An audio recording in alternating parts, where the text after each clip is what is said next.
Right, time to start packing. Priorities first, toilet paper. Bedding and towels. That goes in there quite nicely. Alan, do you want to bring me those other boxes?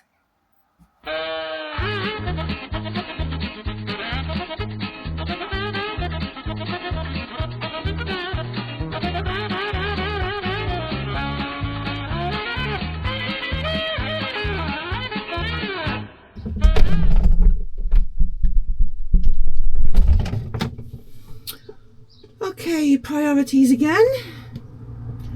Beer.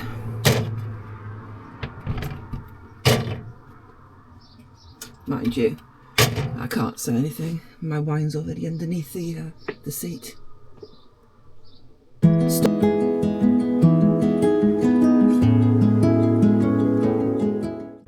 Well, hi there. Good morning. Today's the 8th of June, and if you can't tell, we are really, really excited because today, excuse me, we're off to France for the very first time abroad in Genevieve. Be quiet, Genevieve. We're going to be away for 2 weeks. We've both been trying to practice a little bit of French. Alan can now say, Je voudrais un grand bière, s'il vous plaît. As you can gather, he's very pleased with himself. We're going down to Canterbury today and staying overnight in the park and ride. And then tomorrow we're getting a very early... Yeah, I don't know why she booked it so damn early. Yeah, I don't know why I booked it so early either, actually. But anyway, we're getting a very early train on the shuttle. We're doing a circuit of northern France, taking in some of the World War II villages, and also some of the pretty historical villages around France as well. The furthest south we're going is Le Mans. Yeah, Le Mans the furthest we're going south, and then we're going to work our way back up. We found a campsite just outside Paris, so we're going to take the train into Paris, see the sights while we're there. We booked a site for tonight, our first night. Oh, sorry, tomorrow night, our first night in France, and then also for the last 2 nights we're there. Nothing else during the rest of the holiday. That way we can make it up as we go along if we need to change our plans. She means she can change her plans. We have to acknowledge and say thank you to previous vloggers, motorhome vloggers, because without your hints and tips, without your previous vlogs, we'd have been absolutely stumped. Your hints and your tips have been really invaluable to us while planning our trip. So thank you very much. And if you like this video, please hit that bell and subscribe and all the business that goes with it.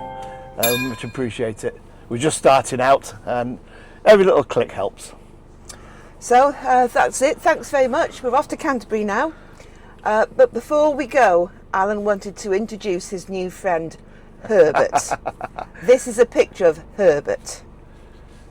And this is Herbert having a sherbet on his trip to France with us. Okay, we'll see you later. Bye.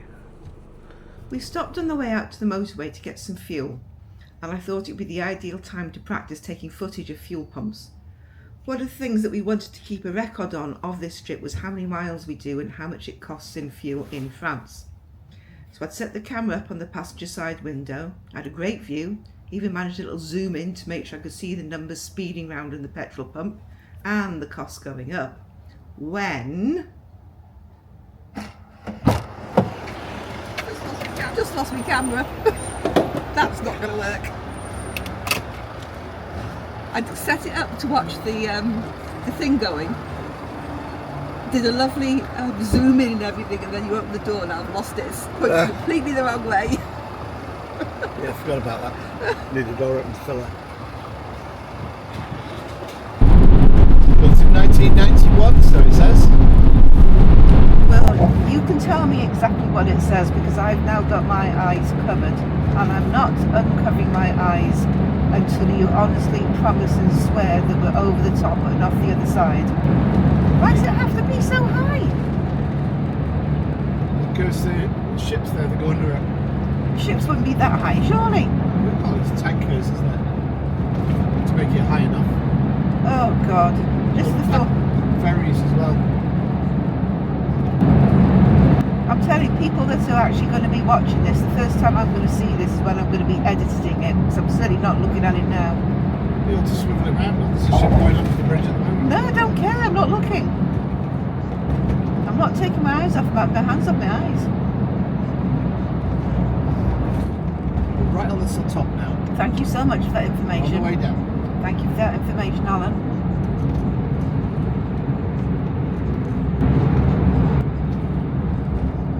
I can feel myself coming out in a hot sweat.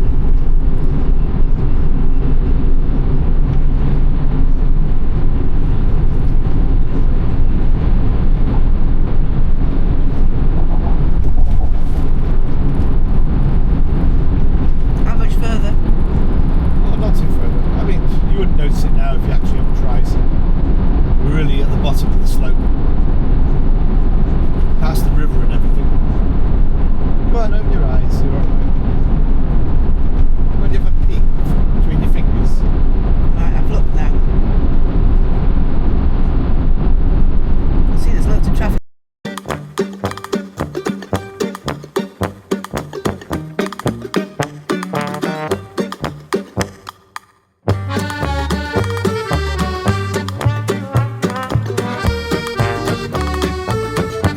Well, we're here at last at the Canterbury Park and Ride. Finally! We were going to show you our glorious entrance, but it wasn't a glorious entrance because we got lost. We were trying to find fuel, and Morrison's isn't where Google Maps said that it should be. So we've been halfway through Canterbury in the tea time traffic, and With no through roads and narrow roads and roads we're not allowed to go down because of our weight and width. then he keeps on telling me off because I keep on changing the channel on the radio instead of turning the volume down. Quite annoying. So with that, We're here. we are here, we are safe. It's chucking it down all day. We've done 283 miles in the pouring rain. Been going roughly 6 hours and 20 minutes. Granted, we did stop for half an hour to have something to eat. But yeah, we're here. We're here. And we're going for a beer. We're having a beer. De bière, s'il vous plaît. De beer this time. De bière, s'il vous plaît. Okay, we'll see you in the morning.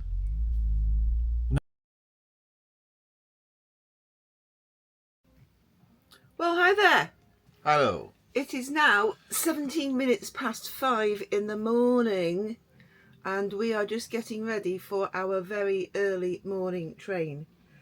I say I really don't know why I did book it this early, but we're going to be in France nice and early. Yes, we arrived here last night at the Park and Ride in Dover, New Dover Road in Canterbury. Yeah. Really busy, lots and lots of vans here. This section is completely full. There's an overflow section as well, that was full too. Not a bad night's sleep. Some vans did start moving out well even before the birds started singing, but it was only a couple, so they weren't too much of a bother. So we're going to finish our coffee, go over and pay for the night. It's £8 for 24 hours.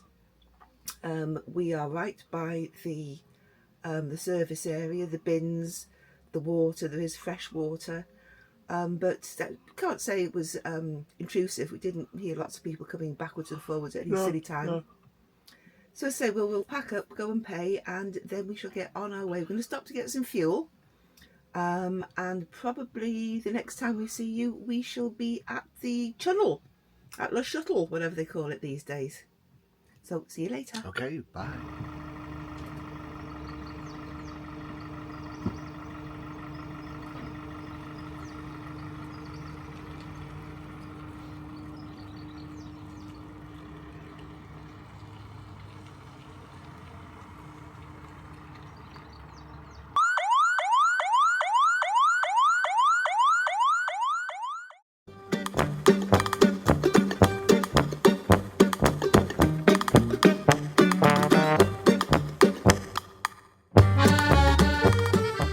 Well, hello. Hello again. We are now at our, it's actually our second stop because we've just been doing some shopping. But we're at our first stop, proper stop here in France. We're at the Blockhaus in Eperlecques. We know plenty of other people have been here before that have done motorhome vlogs, so we're not going to go through and give you a full history as many people have done that before us, but we will be taking lots of pictures as we go around. No matter how many times we've seen the Blockhaus on other vloggers' films, pictures just cannot convey the immense size of this building. It's huge.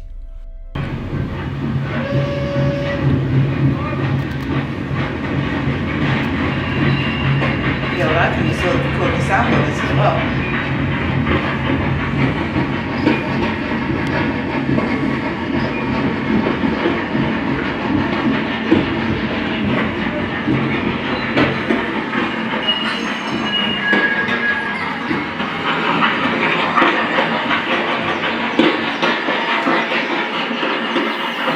This bunker here at Eperlecques, it's a Second World War bunker, and it's now part of a museum near Saint-Omer in Eperlecques in northern France.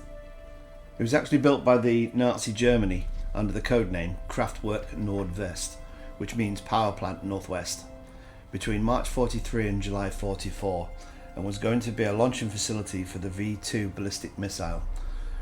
It was designed to hold over 100 missiles at a time and to launch up to 36 daily. The building included a liquid oxygen factory and a bomb-proof railway station to allow missiles and supplies to be delivered from factories in Germany. The Blockhaus was built using the labour of 35,000 prisoners of war and forcibly conscripted workers used as slave labourers, who were brought to the Blockhaus by train. The labourers worked in 12-hour shifts of 3,000 to 4,000 men. The work continued around the clock 7 days a week.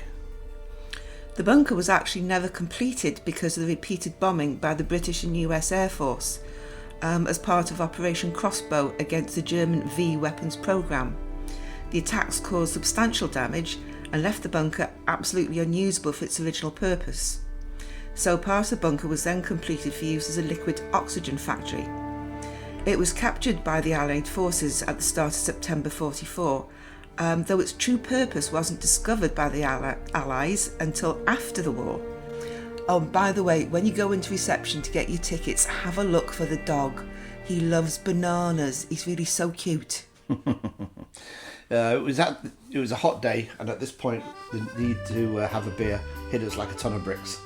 So after a very short drive, which is only about 10-15 minutes away, we arrived at Camping de la Chateau Grand Spec. The guy in the reception, Julian, lovely guy, he got us sorted out on a pitch in no time at all, and after a very early meal and the prescribed beers, we admitted defeat and went to bed.